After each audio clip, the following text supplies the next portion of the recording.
സുഹൃത്തുക്കളെ, ജയ് ഹിന്ദ്, വന്ദേ മാതരം. ISROയുടെ 2 നിർണായക ഉപഗ്രഹങ്ങൾ ഇപ്പോഴും ഭൂമിയിൽ തന്നെ. ഇവിടെ എന്താണ് നടക്കുന്നത്? ഒരു ഉപഗ്രഹം പൂർണ്ണമായിട്ട് തയ്യാറാണ്, അത് വിക്ഷേപിക്കാനുള്ള റോക്കറ്റും തയ്യാറാണ്. ശ്രീഹരിക്കോട്ടയിൽ അവസാന ഘട്ട ഒരുക്കങ്ങൾ പോലും ആരംഭിച്ചു. എന്നിട്ടും വിക്ഷേപണം നടക്കുന്നില്ല.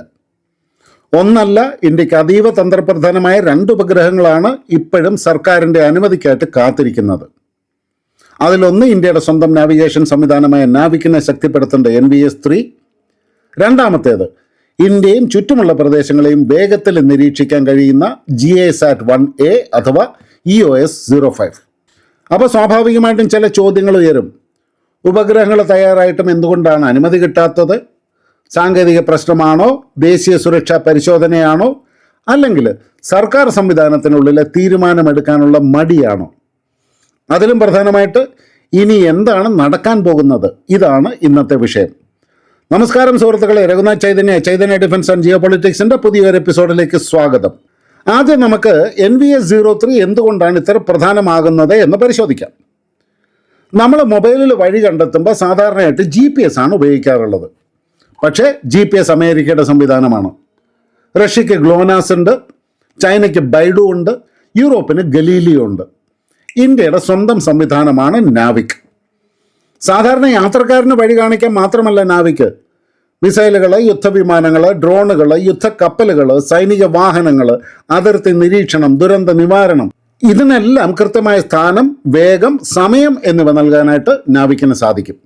യുദ്ധസമയത്ത് വിദേശ നാവിഗേഷൻ സംവിധാനങ്ങളെ മാത്രം ആശ്രയിക്കുന്നതും വലിയ അപകടമാണ്.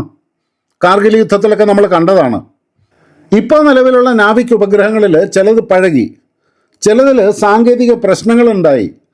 അതുകൊണ്ടാണ് 2ാം തലമുറയിലെ NVS ഉപഗ്രഹങ്ങൾ വേഗത്തിൽ ഭ്രമണപഥത്തിൽ എത്തേണ്ടത്. ഇവിടെ ഒരു നിർണായക പശ്ചാത്തലമുണ്ട്.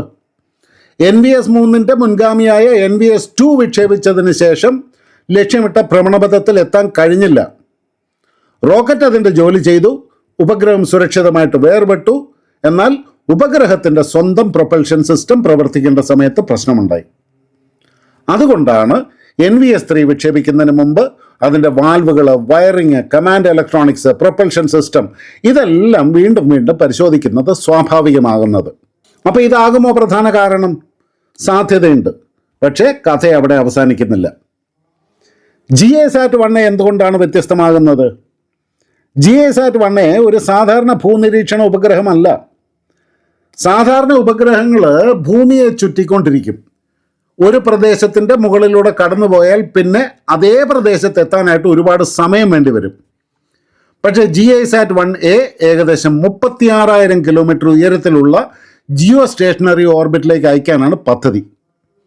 അങ്ങനെ അവിടെ നിന്ന് അത് ഇന്ത്യക്ക് മുകളിലുള്ള ഒരേ പ്രദേശത്തെ തുടർച്ചയായിട്ട് നിരീക്ഷിക്കാനായിട്ട് സാധിക്കും. അതെന്തൊക്കെയാണ് നൽകുന്നത്? ചുഴലിക്കാറ്റ് രൂപപ്പെടുന്ന വേഗം കാണാം, വെള്ളപ്പൊക്കത്തിൻ്റെ വ്യാപനം നിരീക്ഷിക്കാം, കാട്ടുതീ, കൃഷി, വനമേഖല, തീരപ്രദേശം, സമുദ്രത്തിലെ മാറ്റങ്ങൾ ഇതെല്ലാം വേഗത്തിൽ വിലയിരുത്താം. പിന്നെ അതോടൊപ്പം അതിർത്തി പ്രദേശങ്ങളിലെ വലിയ സൈനിക നീക്കങ്ങൾ, തുറമുഖങ്ങളിലെ മാറ്റങ്ങൾ, വിമാനത്താവള പ്രവർത്തനങ്ങൾ തുടങ്ങിയ തന്ത്രപ്രധാന സംഭവങ്ങളും നിരീക്ഷിക്കാൻ കഴിയും. അതുകൊണ്ട് ഇതൊരു കാലാവസ്ഥ ഉപഗ്രഹം മാത്രമല്ല, ഇത് ഇന്ത്യയുടെ ആകാശത്തിലെ സ്ഥിരമായ ഒരു നിരീക്ഷണ കണ്ണായിട്ട് മാറാം. പക്ഷേ GASAT പദ്ധതിക്കും ഒരു പഴയ മുറിവുണ്ട്. 2021 വിക്ഷേപിച്ച GASAT-1 അഥവാ EOS-3 GSLVയുടെ ക്രയോജനിക് അപ്പർ സ്റ്റേജ് പ്രവർത്തിക്കാത്തതിനാൽ നഷ്ടപ്പെട്ടു. അതുകൊണ്ട് GASAT-1A വിക്ഷേപിക്കുമ്പോൾ ISRO ഒരു ചെറിയ സംശയം പോലും അവഗണിക്കില്ല. ക്രയോജനിക് എഞ്ചിൻ, ഫ്യൂവൽ പ്രഷർ, വാൽവുകൾ, സെൻസറുകൾ, എഞ്ചിൻ സ്റ്റാർട്ട് സീക്വൻസ് ഇതെല്ലാം പല തവണ പരിശോധിക്കും. അപ്പോൾ സാങ്കേതിക ജാഗ്രതയാണ് ഡിലേയുടെ കാരണമെന്ന് പറയാമോ? ഭാഗികമായിട്ട് പറയാം. പക്ഷെ പിന്നെ ഒരു ചോദ്യം ബാക്കിയുണ്ട്. റോക്കറ്റിൽ പ്രൊപ്പല്ലൻ്റ് നിറയ്ക്കുന്ന നടപടികൾ വരെ ആരംഭിച്ച ശേഷം എന്തുകൊണ്ടാണ് സർക്കാർ അനുമതി കിട്ടാത്തത്?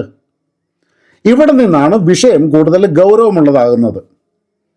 റോക്കറ്റിൽ പ്രൊപ്പല്ലൻ്റ് നിറയ്ക്കുന്നത് ആദ്യഘട്ട തയ്യാറെടുപ്പല്ല. ലോഞ്ച് ക്യാമ്പയിൻ അവസാനത്തേക്ക് എത്തിയപ്പോഴാണ് ഇത്തരം നടപടികൾ നടക്കുന്നത്. അതിൻ്റെ അർത്ഥം സാങ്കേതിക സംഘം ദൗത്യവുമായിട്ട് വളരെ മുന്നോട്ട് പോയിരുന്നു. അപ്പോൾ അവസാന നിമിഷത്തിൽ എന്താണ് മാറിയത്? ഒരു പുതിയ സാങ്കേതിക പ്രശ്നം കണ്ടെത്തിയോ? സുരക്ഷാ ഏജൻസികൾ കൂടുതൽ പരിശോധന ആവശ്യപ്പെട്ടോ?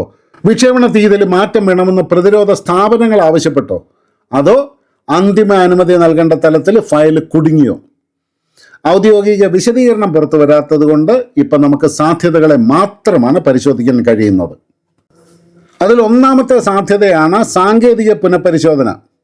ഒരുപക്ഷെ NVS-2 പ്രൊപ്പൽഷൻ പ്രശ്നമോ GSAT-1 ക്രയോജനിക് ഫെയിലിയറോ സമീപകാലത്തെ മറ്റ് വിക്ഷേപണ പ്രശ്നങ്ങളോ ഇതെല്ലാം ചേർന്നപ്പോൾ ISROയും സർക്കാരും ലോഞ്ച് ക്ലിയറൻസ് കൂടുതൽ കർശനമാക്കിയിരിക്കാം.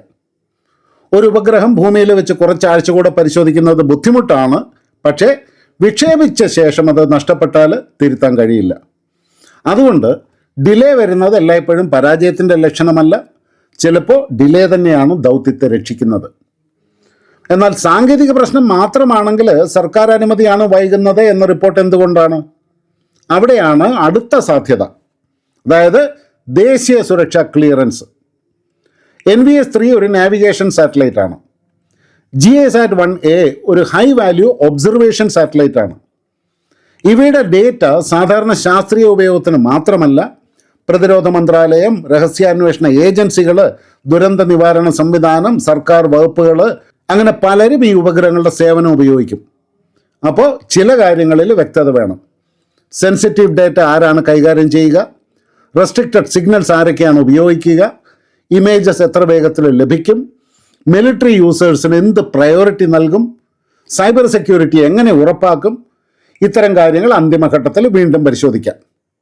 അപ്പോൾ ഇതൊരു സാധാരണ ഫയൽ നീക്കം മാത്രമല്ല, ഇത് ദേശീയ സുരക്ഷാ തീരുമാനമായിരിക്കാം. എങ്കിലും ഒരു ചോദ്യം വീണ്ടും ഉയരും. ഇതെല്ലാം നേരത്തെ തീരുമാനിക്കേണ്ട കാര്യങ്ങളല്ലേ? റോക്കറ്റ് തയ്യാറാക്കിയ ശേഷം എന്തുകൊണ്ട്? അപ്പം നമ്മൾ മൂന്നാമത്തെ സാധ്യത നോക്കണം, അതായത് ഭരണപരമായ ഡിസിഷൻ പാരാലിസിസ്. ഇന്ത്യയിലെ പല സർക്കാർ സംവിധാനങ്ങളിലും കാണുന്ന ഒരു പ്രശ്നമുണ്ട്. തീരുമാനം എടുക്കുന്നതിനേക്കാളും തീരുമാനം മാറ്റിവെക്കുന്നതാണ് സുരക്ഷിതം എന്ന് ചിലർ കരുതുന്നുണ്ട്. കാരണം തീരുമാനമെടുത്ത് ദൗത്യം വിജയിച്ചാൽ എല്ലാവർക്കും അഭിനന്ദനം കിട്ടും. പക്ഷേ പരാജയപ്പെട്ടാലോ? അവസാന അപ്രൂവൽ നൽകിയത് ആരാണ്, ഒപ്പിട്ടത് ആരാണ് എന്നൊക്കെ ചോദിക്കും. അതുകൊണ്ട് ഫയൽ വീണ്ടും അയക്കും, കൂടുതൽ അഭിപ്രായം ചോദിക്കും, മറ്റൊരു സമിതി രൂപീകരിക്കും, വീണ്ടും ഉറപ്പാക്കും, വീണ്ടും ഒപ്പിടും. സുരക്ഷയ്ക്ക് വേണ്ടിയിട്ടുള്ള പരിശോധന നല്ലതാണ്. പക്ഷേ ഉത്തരവാദിത്ത ഭയം കാരണം തീരുമാനം നീളുന്നത് അപകടകരമാണ്. ഇവ സാധാരണ കമ്മ്യൂണിക്കേഷൻ സാറ്റലൈറ്റുകളല്ല, തന്ത്രപരമായ അത്യാവശ്യമുള്ള സംവിധാനങ്ങളാണ്. അപ്പോൾ സബോട്ടേജിൻ്റെ സാധ്യതയുണ്ടോ? ISRO പോലെ ഒരു സ്ഥാപനത്തിൽ sabotage, cyber attack, industrial espionage, compromised കോമ്പണൻറ്റുകൾ, ഇൻസൈഡർ ത്രെട്ട് ഇതെല്ലാം ഒരിക്കലും നമുക്ക് അവഗണിക്കാൻ കഴിയില്ല. കാരണം ഇന്ത്യയുടെ സ്പേസ് പ്രോഗ്രാം ലോകത്തിലെ പല ശക്തികളുടെയും ശ്രദ്ധയിലുള്ളതാണ്. നാവിക്ക് ശക്തിപ്പെട്ടാൽ ഇന്ത്യ വിദേശ നാവിഗേഷൻ സിസ്റ്റത്തിനെ ആശ്രയിക്കില്ല. GISAT-1A പ്രവർത്തനക്ഷമമായാൽ ഇന്ത്യയുടെ നിരീക്ഷണ ശേഷി വർദ്ധിക്കും. അതുകൊണ്ട് ശത്രു രാജ്യങ്ങൾ ഇത്തരം പദ്ധതികളെക്കുറിച്ച് വിവരങ്ങൾ ശേഖരിക്കാൻ ശ്രമിക്കില്ല എന്ന് പറയുന്നത് യാഥാർത്ഥ്യമല്ല. പക്ഷേ സാധ്യതയും തെളിവും രണ്ടാണ്. ഇപ്പോൾ സബോട്ടേജ് നടന്നു എന്ന് തെളിയിക്കുന്ന ഔദ്യോഗിക വിവരങ്ങളൊന്നും ലഭ്യമല്ല.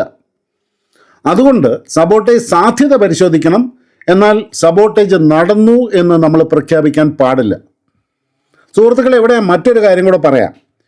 ISROയിൽ ഒരു വിക്ഷേപണം വൈകിയാലോ ഒരു ദൗത്യം പരാജയപ്പെട്ടാലോ ഉടൻ തന്നെ സബോട്ടേജ് അല്ലെ അട്ടിമറിയുന്ന തലക്കെട്ടുമായിട്ട് എത്തുന്ന ചില യൂട്യൂബ് ചാനലുകൾ പോലുമുണ്ട്. തെളിവിനേക്കാളും സംശയവും ഭയവും ഒക്കെ വളർത്തിയാൽ കൂടുതൽ ആളുകൾ വീഡിയോ കാണുമെന്ന കണക്കുകൂട്ടലാണ് പലപ്പോഴും അതിൻ്റെ പിന്നിൽ. അത് വിശകലനമല്ല, കാഴ്ചക്കാരെ പിടിച്ചിരുത്താനുള്ള ഫിയർ മോങ്കറിംഗ് ആണ്. യഥാർത്ഥ ദേശീയ സുരക്ഷാ വിശകലനം എന്താണ് ചെയ്യേണ്ടത്? സാധ്യതകൾ പരിശോധിക്കണം, തെളിവുകൾ കാത്തിരിക്കണം, സാങ്കേതികവും ഭരണപരവും സുരക്ഷാപരവുമായ കാരണങ്ങൾ വേർതിരിക്കണം. അപ്പോൾ ഇനി എന്ത് സംഭവിക്കാം? ഒന്നാമതായിട്ട് 2 ദൗത്യങ്ങൾക്കും പുതിയ ലോഞ്ച് വിൻഡോ നിശ്ചയിക്കാം. രണ്ടാമതായിട്ട് അഡീഷണൽ ടെക്നിക്കൽ ചെക്സ് പൂർത്തിയാക്കിയ ശേഷം ക്ലിയറൻസ് ലഭിക്കാം. മൂന്നാമതായിട്ട് NVS-3ക്കും GISAT-1Aയ്ക്കും വ്യത്യസ്ത മുൻഗണന നൽകാം. നാവിക്കിലെ ഓപ്പറേഷണൽ ഗ്യാപ്പ് കാരണം NVS-3 ആദ്യം വിക്ഷേപിക്കാനുള്ള സാധ്യതയുണ്ടാകാം. അല്ലെങ്കിൽ weather, disaster management, strategic observation ആവശ്യങ്ങൾ കണക്കിലെടുത്ത് GISAT-1Aയ്ക്ക് മുൻഗണന നൽകാം. മറ്റൊരു സാധ്യത launch vehicle readiness, range availability, satellite preparation എന്നിവ നോക്കി രണ്ടിൻ്റെയും ക്രമം മാറ്റാം. എന്തായാലും ഈ താമസം അനന്തമായിട്ട് നീളാൻ പാടില്ല. കാരണം സാറ്റലൈറ്റ് സ്റ്റോറേജിനും മെയിൻ്റനൻസിനും പരിധിയുണ്ട്. വീണ്ടും പരിശോധന വേണം. ചില ഘടകങ്ങൾ വീണ്ടും തയ്യാറാക്കണം, ലോഞ്ച് ക്യാമ്പയിൻ പുനരാരംഭിക്കണം. ഇതെല്ലാം സമയവും പണവും ചെലവാക്കും. അപ്പോൾ എൻ്റെ വിലയിരുത്തൽ ഇങ്ങനെയാണ്. ഇപ്പോൾ ലഭ്യമായ വിവരങ്ങൾ മാത്രം നോക്കുമ്പോൾ ഡെലിബറേറ്റ് സബോട്ടേജ് ആണ് പ്രധാന കാരണമെന്ന് പറയാൻ യാതൊരു അടിസ്ഥാനവുമില്ല. ഏറ്റവും യാഥാർത്ഥ്യ സാധ്യതയുള്ള വിശദീകരണം 3 കാര്യങ്ങളുടെ കൂട്ടായ്മയാണ്. 1, മുൻ ദൗത്യങ്ങളിലെ പ്രശ്നങ്ങൾക്ക് ശേഷമുള്ള അധിക സാങ്കേതിക പരിശോധന. 2, ഈ ഉപഗ്രഹങ്ങളുടെ സ്ട്രാറ്റജിക് നേച്ചർ കാരണം ആവശ്യമായ സെക്യൂരിറ്റി ക്ലിയറൻസ്.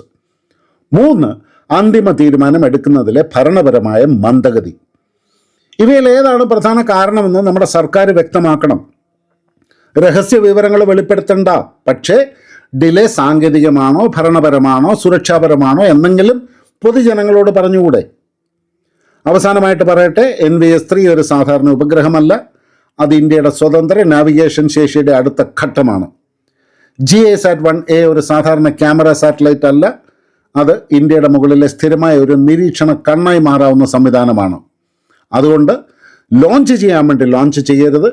എല്ലാം ഉറപ്പാക്കിയ ശേഷം മാത്രം വിക്ഷേപിക്കണം. പക്ഷേ അകാരണമായിട്ട് അനിശ്ചിതമായി കാത്തിരിപ്പിക്കുകയും ചെയ്യരുത്. സാങ്കേതിക പ്രശ്നമാണെങ്കിൽ പരിഹരിക്കണം, സുരക്ഷാ സംശയമാണെങ്കിൽ അന്വേഷിക്കണം, ഭരണപരമായ തടസ്സമാണെങ്കിൽ നീക്കണം. സബോട്ടേജ് സാധ്യത പരിശോധിക്കുന്നത് തെറ്റല്ല, പക്ഷെ തെളിവില്ലാതെ സബോട്ടേജ് കഥ വിൽക്കുന്നത് തെറ്റാണ്. ഇപ്പം ഏറ്റവും വലിയ ചോദ്യം ഇന്ത്യക്ക് അത്യാവശ്യമായ 2 ഉപഗ്രഹങ്ങൾ എപ്പോൾ ഭ്രമണപഥത്തിലെത്തും എന്നുള്ളതാണ്. അതിനുള്ള മറുപടിയാണ് ഇനി രാജ്യം കാത്തിരിക്കുന്നത്. സുഹൃത്തുക്കളെ, കാര്യങ്ങൾ ഏകദേശം വ്യക്തമായി എന്ന് കരുതുന്നു. വീണ്ടും മറ്റൊരു വിഷയമായിട്ട് നല്ല വാർത്തയുമായിട്ട് കണ്ടുമുട്ടാം. അതുവരെ എല്ലാവർക്കും നന്ദി, നമസ്കാരം, ജയ് ഹിന്ദ്, ഭാരത് മാതാ കി ജയ്.